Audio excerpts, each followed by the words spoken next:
धर्मस्य सर्वधर्म स्वरूपिणे अवतार वरिष्ठाय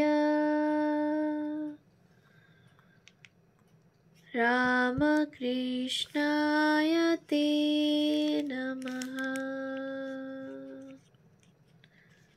শ্রী শ্রী রামকৃষ্ণ লীলা প্রসঙ্গ প্রথম ভাগ, পূর্বকথা ও বাল্যজীবন, সাধকভাব ও গুরুভাব পূর্বার্ধ। পূজনীয় স্বামী শারদানন্দজি মহারাজের রচনা। পৃষ্ঠা সংখ্যা 206। ষোড়শী পূজা। শ্রী শ্রী মাকে ঠাকুর কিভাবে দেখিতেন? শ্রীমতী মাতা ঠাকুরানী একদিন এই সময়ে ঠাকুরের পদ সংবাহন করিতে করিতে জিজ্ঞাসা করিয়াছিলেন, আমাকে তোমার কি বলিয়া বোধ হয়? ঠাকুর তদুত্তরে বলিয়াছিলেন, যে মা মন্দিরে আছেন তিনিই এই শরীরের জন্ম দিয়াছেন ও সম্প্রতি নহবতে বাস করিতেছেন এবং তিনিই এখন আমার পদসেবা করিতেছেন। সাক্ষাৎ আনন্দময়ীর রূপ বলিয়া তোমাকে সর্বদা সত্য সত্য দেখিতে পাই। ঠাকুরের নিজ মনের সংযম পরীক্ষা। অন্য এক দিবস শ্রী শ্রী মাকে নিজ পার্শ্বে নিদ্রিতা দেখিয়া ঠাকুর আপন মনকে সম্বোধন করিয়া এইরূপ বিচারে প্রবৃত্ত হইয়াছিলেন, মন, ইহারই নাম স্ত্রী শরীর। লোকে ইহাকে পরম উপাদেয় ভোগ্য বস্তু বলিয়া জানে এবং ভোগ করিবার জন্য সর্বক্ষণ লালায়িত হয়, কিন্তু উহা গ্রহণ করিলে দেহেই আবদ্ধ থাকিতে হয়। সচ্চিদানন্দ ঘন ঈশ্বরকে লাভ করা যায় না। ভাবের ঘরে চুরি করিও না, পেটে একখানা মুখে একখানা রাখিও না। সত্য বলো, তুমি উহা গ্রহণ করিতে চাও অথবা ঈশ্বরকে চাও? যদি উহা চাও তো এই তোমার সম্মুখে রহিয়াছে, গ্রহণ করো। ঐরূপ বিচারপূর্বক ঠাকুর শ্রী শ্রী মাতা ঠাকুরানীর অঙ্গ স্পর্শ করিতে উদ্যত হইবা মাত্র মন কুণ্ঠিত হইয়া সহসা সমাধিপথে এমন বিলীন হইয়া গেল যে সে রাত্রিতে উহা আর সাধারণ ভাবভূমিতে অবরোহণ করিল না। ঈশ্বরের নাম শ্রবণ করাইয়া পরদিন বহু যত্নে তাহার চৈতন্য সম্পাদন করাইতে হইয়াছিল। পত্নীকে লইয়া ঠাকুরের আচরণের ন্যায় আচরণ কোনো অবতার পুরুষ করেন নাই, উহার ফল।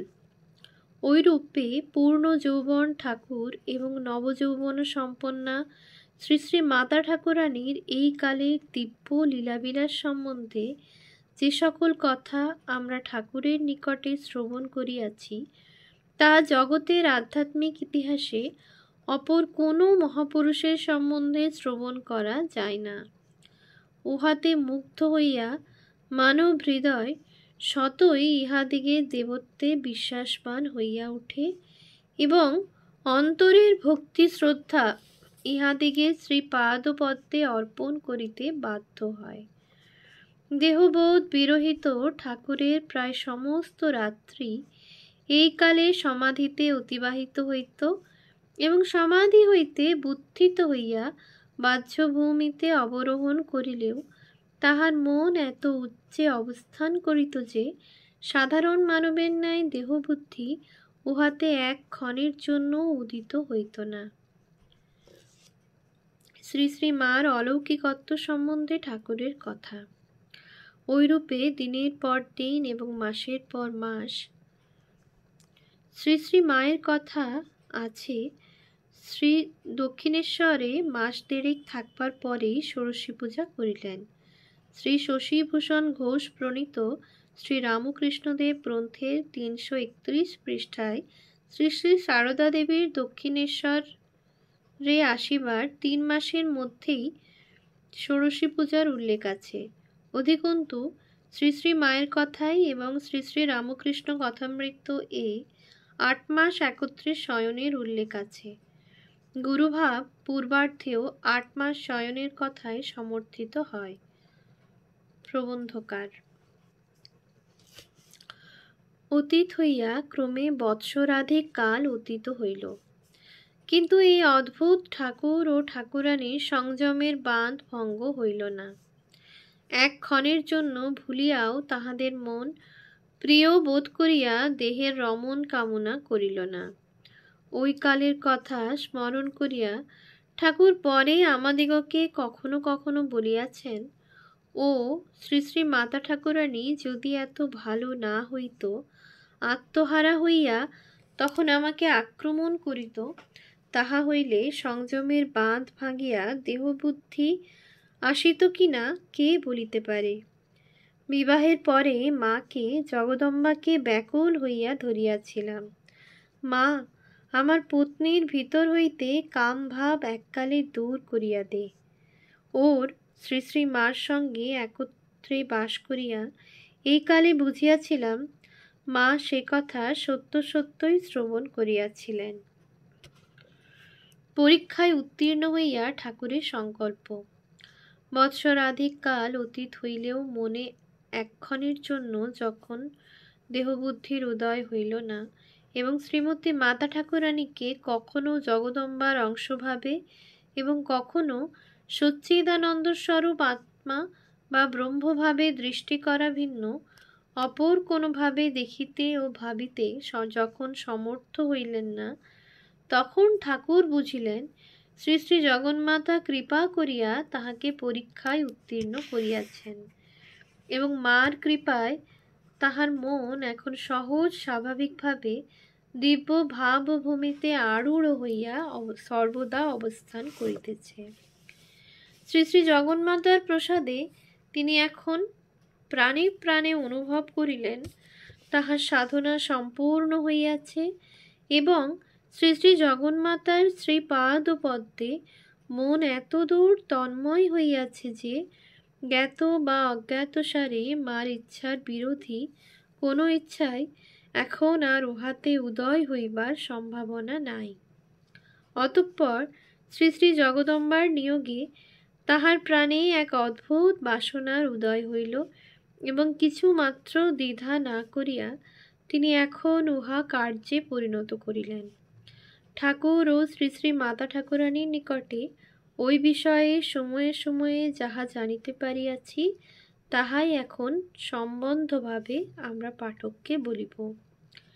ষোড়শী পূজার আয়োজন। সন 1280 সালের জ্যৈষ্ঠ মাসের অর্ধেকের উপর গত হইয়াছে। শ্রী শ্রী মায়ের কথা দ্বিতীয় ভাগ দ্রষ্টব্য। প্রবন্ধকার। আজ অমাবস্যা, ফলহারিণী কালিকা পূজার পুণ্য দিবস। সুতরাং দক্ষিণেশ্বর মন্দিরে আজ বিশেষ পর্ব উপস্থিত। ঠাকুর শ্রী শ্রী জগদম্বাকে পূজা করিবার মানসে আজ বিশেষ আয়োজন করিয়াছেন। ওই আয়োজন কিন্তু মন্দিরে না হইয়া তাহার ইচ্ছানুসারে গুপ্তভাবে তাহার গৃহেই হইয়াছে। পূজাকালে দেবীকে বসিতে দিবার জন্য আলিম্পন ভূষিত একখানি পীঠ পূজকের আসনের দক্ষিণ পার্শ্বে স্থাপিত হইয়াছে। সূর্য অস্ত গমন করিল। ক্রমে গাঢ় তিমিরাবগুণ্ঠনে অমাবস্যার নিশি সমাগতা হইল। ঠাকুরের ভাগিনেও হৃদয়কে অদ্য রাত্রিকালে মন্দিরে দেবীর বিশেষ পূজা করিতে হইবে, সুতরাং ঠাকুরের পূজার আয়োজনে যথাসাধ্য সহায়তা করিয়া সে মন্দিরে চলিয়া যাইল এবং রাধা গোবিন্দের রাত্রিকালের সেবা পূজা সমাপনান্তর দিনু পূজারী আসিয়া ঠাকুরকে ওই বিষয়ে সহায়তা করিতে লাগিল। দেবীর রহস্য পূজার সকল আয়োজন সম্পূর্ণ হইতে রাত্রি 9টা বাজিয়া গেল। শ্রীমতী মাতা ঠাকুরানীকে পূজাকালে উপস্থিত থাকিতে ঠাকুর ইতঃপূর্বে বলিয়া পাঠাইয়াছিলেন। তিনিও ওই গৃহে এখন আসিয়া উপস্থিত হইলেন। ঠাকুর পূজায় বসিলেন। শ্রী শ্রী মাকে অভিষেকপূর্বক ঠাকুরের পূজাকরণ। পূজা দ্রব্য সকল সংশোধিত হইয়া পূর্বকৃত্য সম্পাদিত হইল। ঠাকুর এইবার আলিম্পন ভূষিত পীঠে শ্রী শ্রী মাকে উপবেশনের জন্য ইঙ্গিত করিলেন। পূজা দর্শন করিতে করিতে শ্রীমতী মাতা ঠাকুরানী ইতঃপূর্বে অর্ধবাহ্য দশা প্রাপ্ত হইয়াছিলেন। সুতরাং কি করিতেছেন তাহার সম্যক না বুঝিয়া মন্ত্রমুগ্ধার ন্যায় তিনি এখন পূর্ব মুখে উপবিষ্ট ঠাকুরের দক্ষিণ ভাগে উত্তরাস্যা হইয়া উপবিষ্টা হইলেন। সম্মুখস্থ কলসের মন্ত্রপুত বাড়ি দ্বারা ঠাকুর বারংবার শ্রী শ্রী মাকে যথাবিধানে অভিষিক্তা করিলেন। অনন্তর মন্ত্র শ্রবণ করাইয়া তিনি এখন প্রার্থনা মন্ত্র উচ্চারণ করিলেন। হে বালে, হে সর্বশক্তির অধীশ্বরী মাতঃ ত্রিপুরা সুন্দরী, সিদ্ধির দ্বার উন্মুক্ত করো। ইহার শ্রী শ্রী মার শরীর মনকে পবিত্র করিয়া ইহাতে আবির্ভূতা হইয়া সর্বকল্যাণ সাধন করো। পূজা শেষে সমাধি ও ঠাকুরের চপ পূজাদি দেবী চরণে সমর্পণ।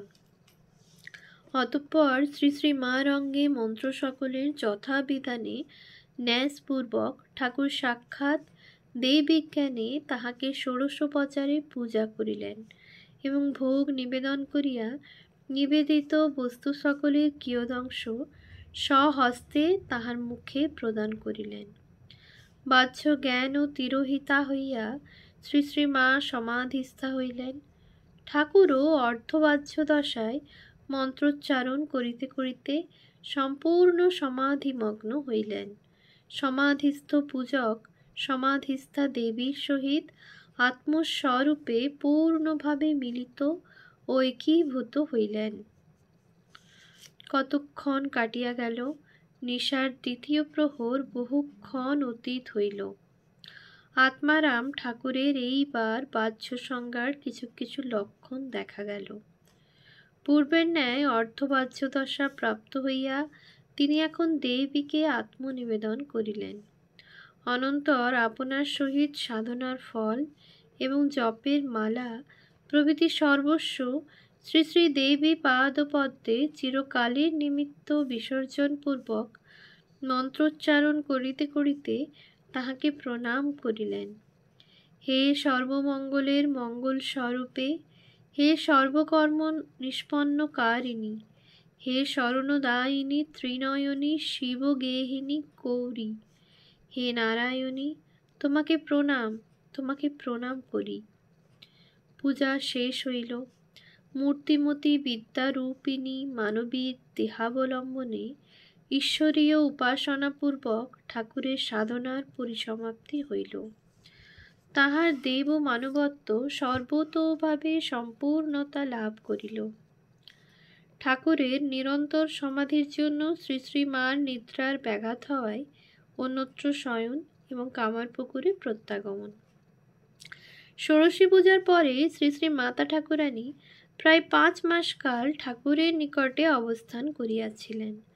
পূর্বের ন্যায় ওই কালে তিনি ঠাকুর এবং ঠাকুরের জননীর সেবায় নিযুক্তা থাকিয়া দিবাভাগ নহবৎ ঘরে অতিবাহিত করিয়া রাত্রিকালে ঠাকুরের শয্যা পার্শ্বে শয়ন করিতেন।